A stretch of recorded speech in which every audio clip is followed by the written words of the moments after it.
Sikh RBI Kotak Mahindra bank ని ban చేసిందంట. ఇంకా కోటక్ మహీంద్రా బ్యాంకు పనిచేయదంట. ఎలాగిప్పుడు?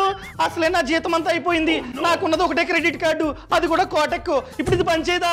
అయ్య బాబోయ్! అరే ఎవడ్రా బ్యాంకు మొత్తాన్ని బ్యాన్ చేశారని చెప్పింది? ఇంకెవరో సునీల్ చెప్పాడు. ఆర్బీఐ ఈ బ్యాంకుకి సంబంధించిన 2 సర్వీసెస్ ని బ్యాన్ చేసింది. ఒకటి, ఇప్పటి నుంచి ఎవ్వరు కూడా ఆన్లైన్ లో సేవింగ్స్ ఖాతాని ఓపెన్ చేయలేరు. ఇన్ని రోజులు సింపుల్ గా వెబ్సైట్ లో లేదా యాప్ లో ఈ ఖాతాని ఓపెన్ చేసుకోవచ్చు. సో ఈ రోజు నుంచి కొత్తగా సేవింగ్స్ ఖాతాని ఆన్లైన్ లో ఓపెన్ చేయడానికి లేదు.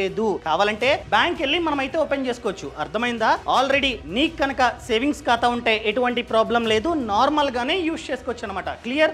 రెండోది, ఈ రోజు నుంచి ఈ బ్యాంకు కొత్త క్రెడిట్ కార్డ్స్ ని ఇష్యూ చేయకూడదు. అనగా ఎవరైనా ఆన్లైన్ లేదా ఆఫ్లైన్ లో కొత్తగా క్రెడిట్ కార్డ్ కి అప్లై చేస్తే ఈ బ్యాంకు కొత్త క్రెడిట్ కార్డ్స్ ని ఇవ్వకూడదు. నేను ఇంకా బ్యాంక్ మొత్తాన్ని బ్యాన్ చేస్తారనుకున్నాను. నేను ఆల్రెడీ పూర్తి సమాచారంతో వీడియో చేశా, ఖచ్చితంగా చూడండి.